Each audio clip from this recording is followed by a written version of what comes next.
I, 23F, learned the full truth about my cousin's divorce, and my mom's reaction completely shattered me.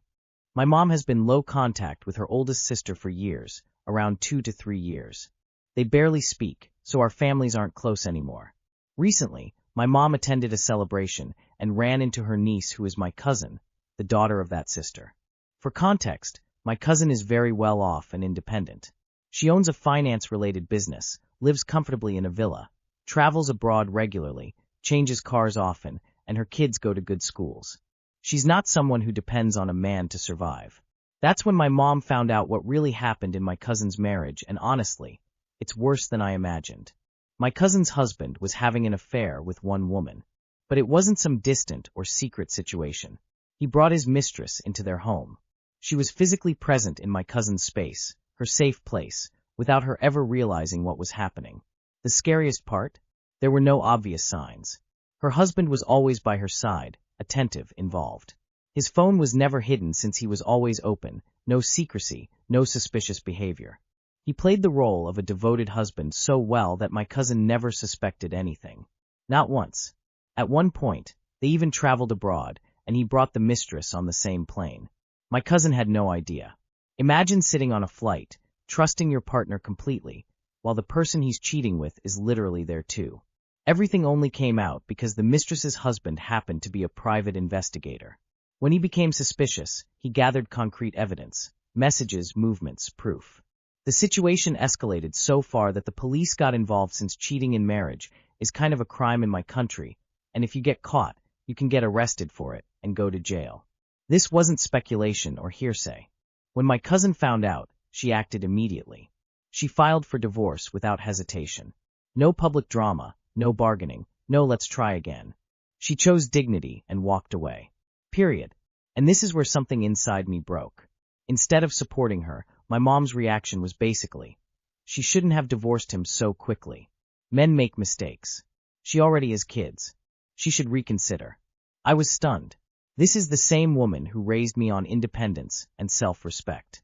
The same woman who told me my entire life to never tolerate disrespect, to never depend on a man, to always choose myself.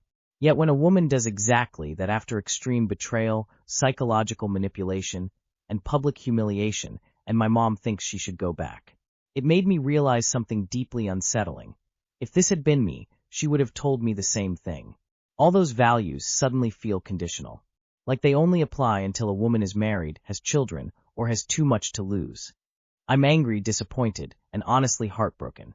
I don't know how to reconcile the woman who raised me with the reaction she had to this situation. I just feel betrayed. I totally get you. I would feel the same. By the way, you should get back in contact with your cousin. She sounds like a really good role model.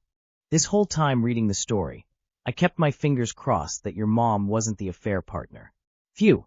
My mother started going back to her traditional, sexist upbringing when she got older. Not completely, but sometimes she blurts out very strange statements and aggressively defends them for a short while. It's very hurtful and hard to deal with. Something I never expected to find out 3 weeks after my wedding. I need to get this off my chest because keeping it inside is hurting me. I got married 3 weeks ago. I went into this marriage with hope and trust, believing we were starting a new life together. From the first week, my husband kept saying he was very busy with work. He asked me not to disturb him much, and said he needed time and space. I believed him and tried to be understanding. I stayed quiet and gave him space because I thought this is what a good partner should do. But something always felt wrong. He rarely spends time with me. He comes home very late at night and is always on his phone. He feels distant and emotionally unavailable.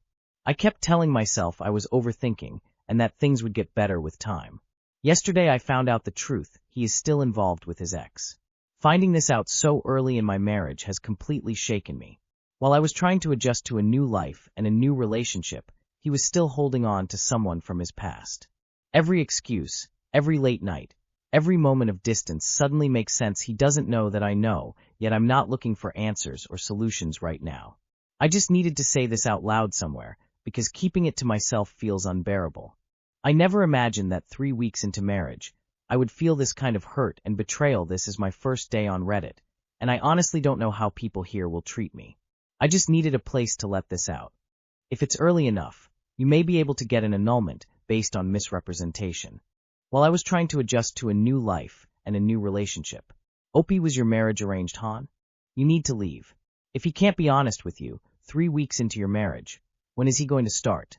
He's got a lot of growing up to do, and he doesn't need to do that on your time. Got a random text last night asking me for money from a woman who led me on and ghosted me a year ago. Normally I wouldn't share something like this, but I'm honestly still amazed at the boldness of this person to do this. For some background, this woman and I were co-workers working in different departments at my old place of employment until a little over a year ago. She was somewhat flirty and very friendly, but I never crossed the line and asked her out while working there because I didn't want to risk problems with HR. My last week, I gave her my number and told her to hit me up to hang out sometime. I was attracted to her, but would have been cool with just hanging out as friends because we vibed. She said she would and gave me a big hug. She finally texted me like a month later, and we exchanged texts a few times around Christmas, but she left me on R when I tried to set something up to hang out. That was fine though, and I moved on. Never heard from her again, even though we'd always talk when I would be back there every once in a while, saying hi to people. Last night I get a text from her and say, "Hey, what's up?" And she responds by asking me to help her and telling me she needs money. I genuinely didn't know whether to be impressed with the nerve it takes to do that to somebody you ghosted a year ago or annoyed at it. I would simply block her because you don't need the drama that will come with this. I hope you blocked her. I believe it is perfectly acceptable to be both impressed and annoyed by someone's audacity. My mom asked me to end myself after seeing my results. I'm not doing so great at college. I wasn't good at studies since my childhood, and it's the same now.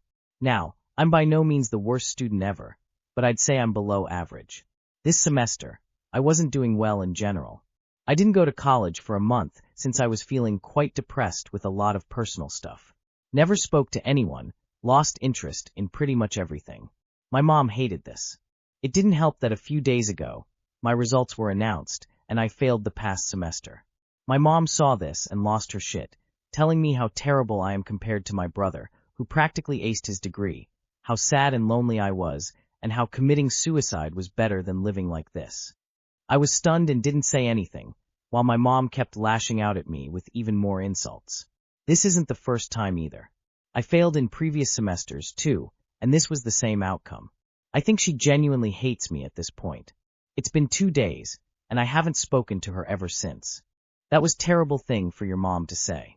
Depression is awful too. Are you talking to a therapist? That is so toxic. Be gentle to yourself. Well, that sucks. My mom was no great shakes in school either, but my grandpa would always help her. Your mom must have a few screws loose, bro, no offense.